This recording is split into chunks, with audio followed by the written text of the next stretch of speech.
Thank you for listening to the Gospel of Mark, as presented by Bible in Context. The translation used in our audio Bible is the World English Bible.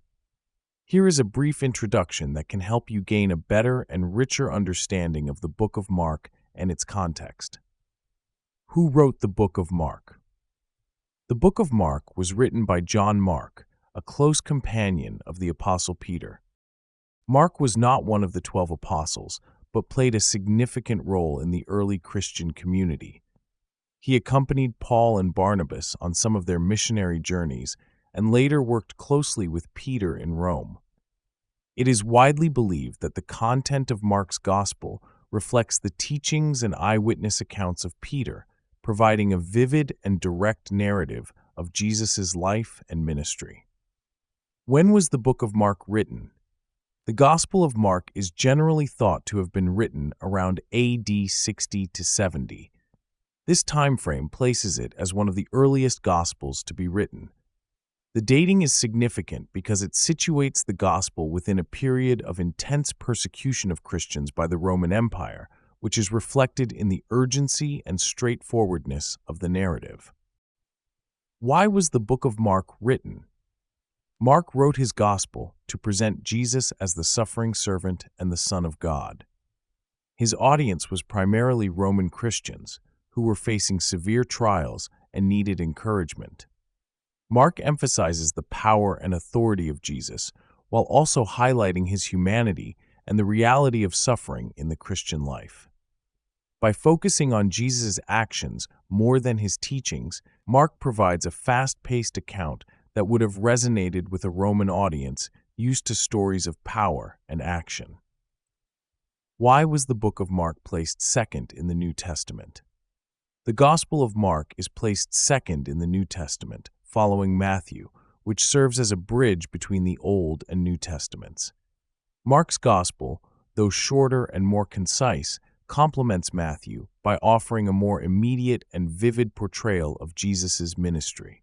It provides a sense of urgency and action that propels the reader through the events of Jesus' life, making it a natural follow-up to Matthew's more structured and teaching-focused account.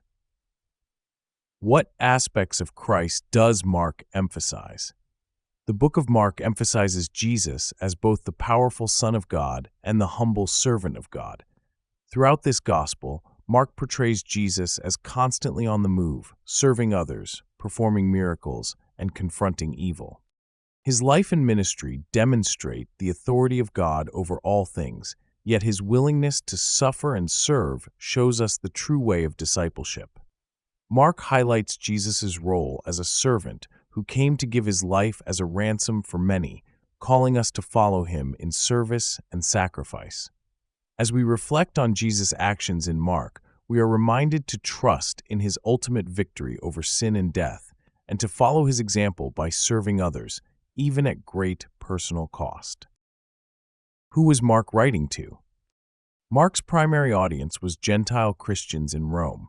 Unlike Matthew, who wrote primarily for a Jewish audience, Mark was addressing people unfamiliar with Jewish customs and traditions. This is why Mark often explains Jewish terms and practices and focuses more on the actions of Jesus rather than his teachings. His goal was to present the gospel in a way that was accessible and relatable to a Gentile audience living under Roman rule. What is the main message of Mark? The main message of the Book of Mark is that Jesus is the Son of God who came to serve and to save through his suffering, death, and resurrection. Mark presents Jesus as both powerful and compassionate, showing that true greatness in the kingdom of God is found in humble service. Key themes include the authority of Jesus over evil, the importance of faith, and the call to discipleship, which involves following Jesus even through suffering and sacrifice. How is the Book of Mark structured? The Book of Mark is organized in a way that emphasizes the rapid pace of Jesus' ministry. Chapter 1: Introduction and Baptism of Jesus. Mark begins with John the Baptist's ministry, followed immediately by Jesus' baptism and the start of his ministry. Chapters 1 to 3: Jesus' early ministry in Galilee. This section covers Jesus' initial preaching, healing, and the calling of his disciples. Chapters 4 to 7, Teaching and Miracles. Mark recounts several of Jesus' miracles and parables, demonstrating his authority and power. Chapters 8 to 10, Expanding Ministry and Growing Opposition. As Jesus' ministry expands, he faces increasing opposition, and he begins to prepare his disciples for his coming death.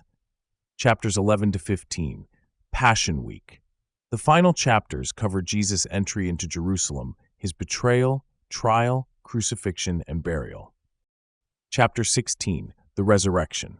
Mark concludes with the resurrection of Jesus and the commissioning of his disciples to spread the gospel. What makes Mark unique among the four Gospels? Mark's Gospel is unique in its brevity and its focus on action. It is the shortest of the four Gospels, yet it is packed with vivid details and a sense of immediacy. Mark frequently uses the word immediately, giving the narrative a dynamic and urgent feel. Unlike the other Gospels, Mark spends less time on Jesus' teachings and more on his deeds, making it a fast-paced account that emphasizes the power and authority of Jesus as the Son of God. Why is the Book of Mark important for Christians today? The teachings in the Book of Mark are highly relevant to Christians today, especially in times of trial and persecution. Mark's portrayal of Jesus as the suffering servant provides a model for how to endure suffering with faith and hope. The emphasis on Jesus' authority and the call to discipleship remind Christians of the cost of following Jesus and the importance of serving others. Mark's Gospel encourages believers to stay faithful, even in difficult circumstances, trusting in the ultimate victory of Christ. How to read and understand Mark. To get the most out of reading Mark, it helps to focus on the following. Firstly, pay attention to the action. Notice how Mark emphasizes what Jesus did, often moving quickly from one event to another.